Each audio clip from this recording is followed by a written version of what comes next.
तो फिल्म की शुरुआत मिकी से होती है जो बर्फ में लथपथ दो चट्टानों के दरमियान फंसा हुआ था। यहाँ पर एक आदमी आता है जो उसे बचाता नहीं बल्कि उससे हंसते हुए पूछता है, मरना कैसा लगता है मिकी? तुम तो बार बार मरकर जिंदा हो जाते हो। चलो अच्छा, अब अपनी मौत को एंजॉय करो, तुमसे फिर मुलाकात होगी। ये कहकर वो आदमी चला गया और यहाँ पर एक क्रिएचर ने मिकी के ऊपर हमला कर दिया, जिसके बाद सीन यहीं से कट होकर हमें एक मशीन को दिखाया गया जिसमें से मिकी को प्रिंट किया गया था। मतलब वो इंसान नहीं था, इंसान का एक वेरिएंट था, बिल्कुल इंसान जैसी क्रिएचर जिसे एक्सपेरिमेंट के मकसद से इस मशीन में बनाया गया था। जहाँ कहीं भी किसी को काम करने में जान का खतरा होता था वो काम मिकी करता था। चाहे स्पेस की गहराई को जानना हो, क्या चेक करना हो किसी प्लैनेट का टेम्परेचर इंसानों के रहने के काबिल है या नहीं, वहाँ मिकी को भेजा जाता था। यहाँ तक कि जहरीली वैक्सीन के टेस्ट भी मिकी पर किए जाते थे और जब वो मर जाता था तो इसी मशीन के जरिए उसे दोबारा प्रिंट कर लिया जाता था ताकि उससे दूसरे काम करवा सकें। और नए मिकी को बनाने के बाद उसकी पुरानी मेमोरी भी उसके दिमाग में इंस्टॉल कर दी जाती थी। अब मिकी के साथ ये सब क्या हो रहा है ये जानने के लिए स्टोरी थोड़ी सी और पास्ट में चली जाती है। मिकी और मिकी के दोस्त ने बिजनेस करने के लिए एक गैंगस्टर से कुछ पैसे उधार लिए हैं, लेकिन क्योंकि वो उन पैसों को वापस नहीं कर पा रहे तो अब गैंगस्टर्स उनके पीछे पड़ चुके हैं। वो आदमी अब इनको धमकी देता है कि अगर तुमने मुझे पैसे वापस ना किए तो मैं तुम्हारा कोई भी बॉडी पार्ट काट दूंगा। इस दुनिया में अर्थ बहुत ज्यादा पोल्यूटेड हो गई है, इंसानों का यहाँ रहना वैसे ही मुश्किल हो चुका है। इंसान रहने के लिए नए प्लैनेट्स की तलाश कर रहे हैं और ऐसे ही एक शिप को भी हमें दिखाया जाता है जो नए प्लैनेट की तलाश में निकल रहा है। इस स्पेसशिप में बहुत से लोगों की जरूरत थी। मिकी भी अपनी मुश्किलों से भागकर इस दुनिया से भागना चाहता था, लेकिन कोई काम उसे ऐसा आता ही नहीं था जो इस स्पेसशिप में रिक्वायर्ड हो। उसे फॉर्म पे एक एक्सपेंडेबल की चॉइस मिलती है जिसपे वो टिक कर देता है, ये जाने बगैर कि एक्सपेंडेबल का मतलब क्या है। जैसे ही उसका फॉर्म आके जाता है तो एक लड़की आकर उससे पूछती है, क्या तुमने सच में एक्सपेंडेबल के लिए फॉर्म भरा है? देखो ये एक ऐसी जॉब है जिसके लिए तुम्हें पैसे नहीं दिए जाएंगे, तुम्हें खाना भी कम दिया जाएगा और अगर तुम मर गए तो तुम परमिशन दे रही हो कि तुम्हारे वेरिएंट को मशीन्स के जरिए प्रिंट कर लिया जाएगा, यानी तुम्हें बार बार जिंदा किया जाएगा।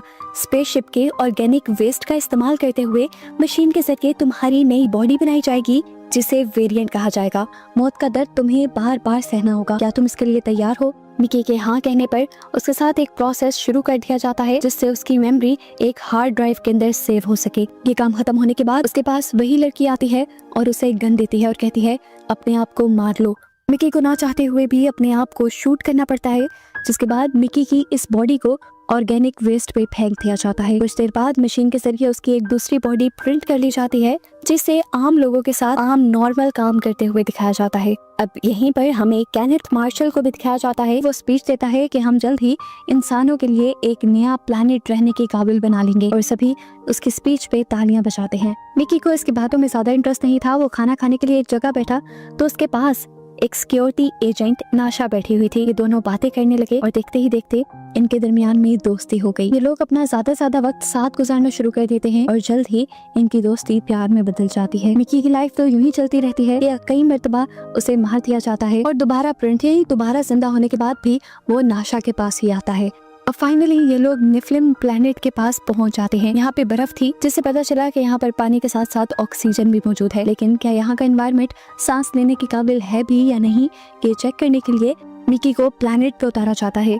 उससे मास्क हटाने को कहा जाता है जिसकी वजह से यहाँ पे मौजूद बहुत सारे बैक्टीरियाज उसके अंदर चले जाते हैं। उसकी तबीयत बिगड़ने लगती है और उसके नाक से बहुत ज्यादा खून आने लग जाता है। मिकी के अंदर के बैक्टीरियाज को चेक करते हुए साइंटिस्ट उन बैक्टीरियाज के खिलाफ वैक्सीन बनाना शुरू कर देते हैं। इन वैक्सीन को बार बार मिकी के ऊपर टेस्ट किया जाता है और मिकी को नेफिलिम प्लैनेट पर भेजा जाता है। इस एक्सपेरिमेंट के लिए लगभग 12 से 13 बार ये लोग मिकी की जान ले लेते हैं और आखिर फिर एक ऐसा एंटीडोट, एक ऐसी वैक्सीन बनाने में तैयार हो जाते हैं जिसको लगाने के बाद इंसान नेफिलिम प्लैनेट पर सांस ले सकते थे।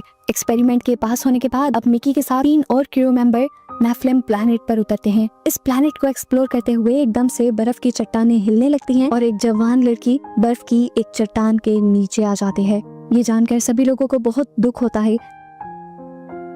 अब मिकी जब स्पेसशिप में वापस आता है तो केनेथ मार्शल उस पर बहुत ज्यादा गुस्सा होते हैं और कहते हैं कि मरना तुम्हें चाहिए था, तुम एक एक्सपेंडेबल थे, लेकिन तुम्हारे मरने के बजाय एक ऐसी लड़की मर गई जो आगे जाकर वो हमारी नस्ल बढ़ा सकती थी। इस सब में गलती तुम्हारी ही है और तुम्हारी गलती की वजह से अब तुम्हें और कम खाना दिया जाएगा और तुम 12 घंटे के बजाय अब 18 घंटे की शिफ्ट किया करोगे। यहाँ पर मिकी इन्हें यह भी बताता है कि मैंने वहाँ पे एक जानवर देखा था जिसे उसने क्रीपर का नाम दिया। तो केनेथ मार्शल ने अब उसे ऑर्डर दिया कि तुम वापस नीचे जाओ और उस जानवर को पकड़ कर लाओ। मिकी उनके कहने के मुताबिक दोबारा नेफिलिम प्लेनेट पर उतरता है वहाँ से उस जानवर को पकड़ने के लिए, और इस सारे चक्कर में वो एक खाई में गिर जाता है। और ये वही सीन है जहाँ से मूवी स्टार्ट हुई थी। हमने देखा था कि मिकी के ऊपर इस क्रिएचर ने हमला कर दिया था, लेकिन वो मिकी को खाते नहीं। मिकी उन्हें कहता भी है कि मुझे खा लो, मुझे जान से मार डालो, लेकिन ये क्रिएचर उसे मारने के बजाय खींचते हुए उसे खाई से बाहर ले आता है। इसका मतलब ये था कि ये क्रिएचर इंसानों से नफरत नहीं करते थे और ना ही ये इंसानों के लिए नुकसानदायक थे। क्रीपर का ये बिहेवियर उसे समझ नहीं आता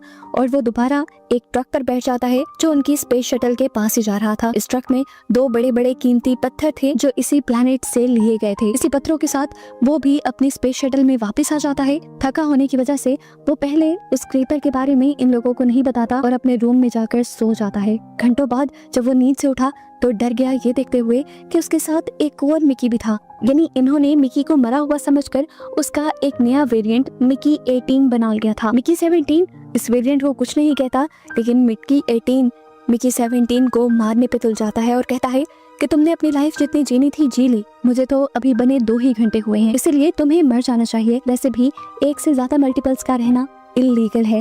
गवर्नमेंट ऑफिशियल्स ने मल्टीपल का जिंदा रहना इलीगल कर दिया था। यही बात याद दिलाते हुए मिकी 18 कहता है कि मरने का हक तुम्हारा है, मैं तुम्हें मार दूंगा। मिकी 17 कहता है प्लीज मेरी बात सुनो, तुम अपनी जिंदगी जीना, मेरा खाना खा लेना, बस मुझे जिंदा रहने दो, क्योंकि मैंने इंसानों को बताना है कि वो क्रीपर्स इंसानों के लिए खतरा नहीं है। ये ना हो इंसान उन्हें खतरा समझकर उन सब की जान ले लें। ये लोग ऑर्गेनिक वेस्ट के पास खड़े हुए ये बातें ही कर रहे थे कि तभी यहाँ पर मिकी का पुराना दोस्त टैमो आ गया। ये वही लड़का है जिसके साथ मिलकर मिकी ने दुनिया में लोन लिया था और उसी की वजह से आज वो एक्सपेंडेबल बनने पे मजबूर हुआ था। गुस्सा तो इन दोनों को ही था उस पर, तो ये दोनों मिलकर टैमो को ऑर्गेनिक वेस्ट में डाल देते हैं। लेकिन तभी यहाँ पर दूसरे लोग आ जाते हैं तो इन्हें टैमो को बचाना पड़ता है। टैमो जब वापस निकला तो घबराया हुआ था। उसकी घबराहट का फायदा उठाते हुए मिकी 18 और मिकी 17 ने उसे धमकी दी कि अगर तुमने किसी को बताया कि हम 2 वेरिएंट यहाँ पे जिंदा हैं तो तुम्हें दोबारा ऑर्गेनिक वेस्ट में डाल देंगे, इसलिए अपनी जुबान बंद रखना। खैर अब मिकी 17 अपने रूम में चला जाता है और मिकी 18 को नासा के लोग ले जाते हैं अपने कुछ काम करवाने के लिए। थोड़ी देर में मिकी के रूम में केनेथ मार्शल के लोग आते हैं और मिकी 17 को उठाकर ले जाते हैं, ये कहते हुए कि तुम्हारे लिए एक दावत अरेंज की है। मिकी बहुत खुश हुआ। केनेथ मार्शल ने आज उसे इज्जत भी दी और उसे खाना भी खाने को दिया। मिकी 17 जिसने काफी टाइम से खाना नहीं खाया था वो तो इस खाने पे टूट पड़ा। वो तो धड़ाधड़ इस खाने को खा रहा था कि तभी यहाँ पर जेमा आ गई जो यहाँ की साइंटिस्ट है। वो केनेथ मार्शल को कहती है ये बिल्कुल अच्छी बात नहीं कि आप किसी को दावत पे बुलाएं, उसे इज्जत दें और उसके बाद उसे एक्सपेरिमेंट वाला गंदा खाना खिला दें। यहाँ पर मिकी 17 को पता चलता है ये सिंथेटिक मीट था, यानी आर्टिफिशियली बनाया गया मीट था, जिसे पहले एक एक्सपेंडेबल पे ट्राई किया जा रहा था कि क्या ये इंसानों के खाने के काबिल है भी या नहीं। अभी उसने ये बात सुनी थी कि ये मीट उसे रिएक्ट करने लग गया, उसका गला सूज गया, उसे वॉमिट होने लगी।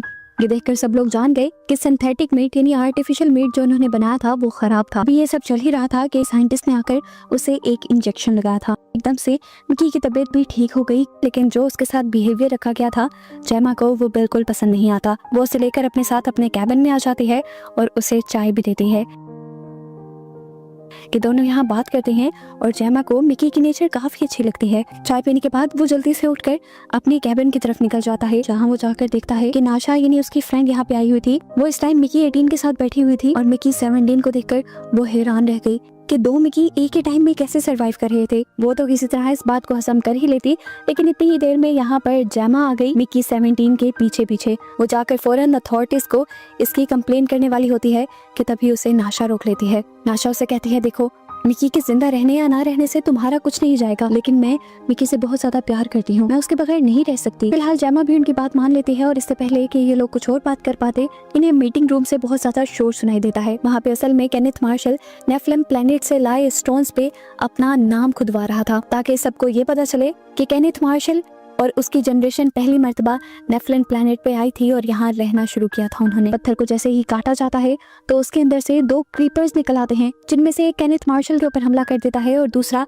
यहीं पर रेंगने लग जाता है। यहाँ पे भगदड़ मच जाती है, जिनकी आवाजें सुनकर ही जेमा और नाशा यहाँ पे आई थी। सिक्योरिटी गार्ड्स ने उस क्रीपर को तो फौरन मार दिया था जिसने केनेथ मार्शल पे हमला किया था, लेकिन हम देखते हैं कि यहाँ पर अब मिकी 18, जिसे केनेथ मार्शल पे बहुत ज्यादा गुस्सा था क्योंकि उसकी वजह से उसकी बार बार जान जाती थी, वो केनेथ मार्शल को मारने की कोशिश करता है। ऐसे मिकी 18 की गलती की वजह से सब लोगों का ध्यान मिकी 17 और 18 दोनों पे चला जाता है और उनके साथ साथ नाशा को भी पकड़ लिया जाता है क्योंकि नाशा ने इस चीज की रिपोर्ट नहीं की थी। हम देखते हैं कि अब उस क्रीपर को भी पकड़ लिया गया था जो छूटकर भागा था और उस पर नए नए एक्सपेरिमेंट्स इन लोगों ने स्टार्ट कर दिए थे। अब नाशा और मिकी 17 बातें ही कर रहे थे कि यहाँ पर टेमो हो गया। वो मिकी से कहता है, देखो यार, अर्थ पे जिससे हमने लोन लिया था वो कह रहा है कि जल्द ही हम उसके पैसे वापस करें।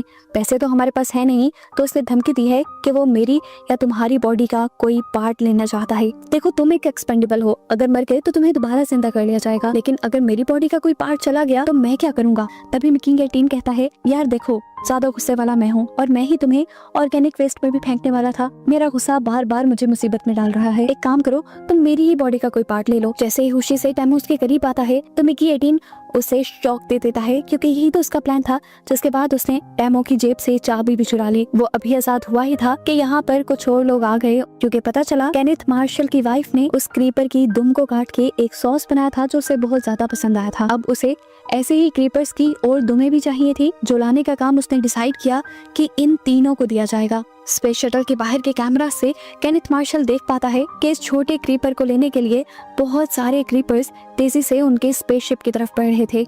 वो तो इन सबको मारना ही चाहता था, लेकिन फिर उसके सेक्रेटरी ने कहा कि इन क्रिएचर्स को मारकर क्या होगा, आपका तो कोई फायदा नहीं होगा। पहले इन तीनों को जाने दें और इनको अपना काम करने दें। जब इन क्रिएचर्स की दुमें आप लोगों को मिल जाएंगी उसके बाद मार दीजिएगा आप इन्हें। नाशा को उसकी बातें सुनकर बहुत ज्यादा गुस्सा आ रहा था। वो केनेथ के ऊपर बोलने लग जाती है, चिल्लाने लग जाती है, कितने बेहिस इंसान हो, अपनी जुबान के टेस्ट के लिए तुम इतनी क्रिएचर्स को दर्द दोगे, तुम्हें बिल्कुल शर्म नहीं आती ना। उसकी बात से केनेथ मार्शल को गुस्सा आ जाता है और वो उसको सजा देने के लिए छोटे क्रीपर को एक रस्सी से बांधकर उसकी रस्सी नाशा के दांतों में पकड़ा देता है और उसे ऑर्गेनिक वेस्ट के पास जाकर खड़ा कर देता है और कहता है कि अगर ये रस्सी छूटी तो देखो ये मारा जाएगा। अब उस छोटे क्रीपर की जान बचाने के लिए नाशा दांतों में रस्सी पकड़े खड़ी थी, जबकि मिकी 17 और मिकी 18 को स्पेसशिप से नेफलिन प्लैनेट के ऊपर उतार दिया गया था। उन्हें ज्यादा दूर जाने की जरूरत नहीं पड़ी थी। क्रिएचर्स सारी तकरीबन स्पेस शटल के पास ही थी। अब मिकी 17 जो पहले भी यहाँ की एक क्रिएचर से मिल चुका था, वो इन क्रिएचर से बात करना चाहता था और सब चीजों को रिजॉल्व करना चाहता था। वो क्रिएचर को बताता है कि ये इंसान है, इनके पास बहुत सी जहरीली गैसेस हैं जो छोड़कर वो तुम सबको मार देंगे। इस क्रिएचर के पास टेलीकाइनेसिस पावर थी, यानी अपना मैसेज मिकी 17 के माइंड में पहुंचा सकता था। वो कहता है कि हमारे एक क्रीपर को तुमने मार दिया है और एक क्रीपर तुम्हारे पास है। अगर तुम मरे हुए क्रीपर के बदले अपने किसी साथी को मार दो और मेरे दूसरे क्रीपर को लाकर वापस हमें दे दो तो मैं भी तुम सबको बख्श दूंगा। नहीं तो हमारे पास भी ऐसी पावर्स है जिनसे हम तुम्हें तबाह कर सकते हैं। हमारे पास कुछ ऐसी साउंड वेव्स निकालने की ताकत है जो तुम्हारे कान क्या तुम्हारे दिमाग तक को फाड़ देंगी। इसी चीज की एग्जांपल देने के लिए वो क्रिएचर जोर से चिल्लाने लगती है। ये आवाज इतनी ज्यादा भयानक थी कि मिकी 17 और 18 को अपनी जान बचाने के लिए अपने कान बंद करने पड़े। मिकी 17 ये बात समझ चुका था कि ये क्रिएचर्स बहुत ज्यादा ताकतवर हैं। यही बात वो बताने के लिए स्पेसशिप के कैमरा के पास जाता है और हाथ हिलाकर ये समझाने की कोशिश करता है कि क्रीपर के बच्चे को छोड़ दो। नाशा उसका ये इशारा समझ चुकी थी, लेकिन केनेथ मार्शल को लगा कि मिकी उन क्रिएचर्स से कुछ बातचीत कर रहा है। केनेथ कहता है कि बातचीत तो मुझे करना चाहिए, मैं लीडर हूँ। पीछे से उसका सेक्रेटरी भी कहता है, जी सर, आप बाहर जाएं, आप उनसे बात करें। उनको मारने तो वैसे ही हम वाले हैं, लेकिन अगर आप उनसे बात करेंगे तो ये हिस्ट्री में लिखा जाएगा और लोगों की नजरों में आपकी इज्जत और भी ज्यादा बढ़ जाएगी। केनेथ मार्शल को यहाँ ये भी लग रहा था कि बात करने जब मैं जाऊंगा तो दोनों मिकीस को तो मन जाना चाहिए, इसीलिए वो उन बॉम्ब्स का रिमोट अपने पास ले लेता है जो मिकी 17 और मिकी 18 के सूट में लगे हुए थे। यहाँ केनेथ बाहर निकलता ही है तो नाशा भी उस छोटे क्रीपर को बचाते हुए, इन सब से लड़ते हुए उसे बाहर ले आती है ताकि ये क्रीपर अपनी माँ के पास जा सके। नाशा भागकर इस क्रीपर को मिकी 17 को दे और मिकी 17 जाकर ये क्रीपर उसकी माँ को पकड़ा देता है। लेकिन जैसा कि इस बड़ी क्रिएचर ने 2 शर्तें रखी थी, एक ये कि उनका क्रीपर वापस कर दिया जाए और दूसरी क्रीपर की जान के बदले यहाँ किसी इंसान की जान ली जाए, तभी वो यहाँ से जाएंगे। यही सोचते हुए मिकी 18 केनेथ मार्शल के पास जाकर उसके पास मौजूद अपना ही बॉम्ब का बटन दबा देता है और दोनों की जान यहाँ चली जाती है। अपना बदला पूरा होते ही मदर क्रीपर सबको लेकर यहाँ से चली गई, जैसा कि उसने वादा किया था। जिसके बाद अब हमें 6 महीने बाद का सीन दिखाया जाता है, जहाँ अब नाशा स्पेस कम्युनिटी की हेड बन गई थी। मिकी 17 अभी भी जिंदा है, जिसे अब एक रिमोट दिया जाता है और नाशा कहती है इसके जरिए तुम उस एक्सपेंडेबल मशीन को तबाह कर सकते हो जिसने तुम्हारी लाइफ तबाह की, और अब मैं अपनी लाइफ तुम्हारे साथ गुजारना चाहती हूँ। फिर मिकी उस बटन को दबा देता है और वो मशीन तबाह कर देता है, और बस यही सब दिखाते हुए ये मूवी यहाँ खत्म हो जाती है।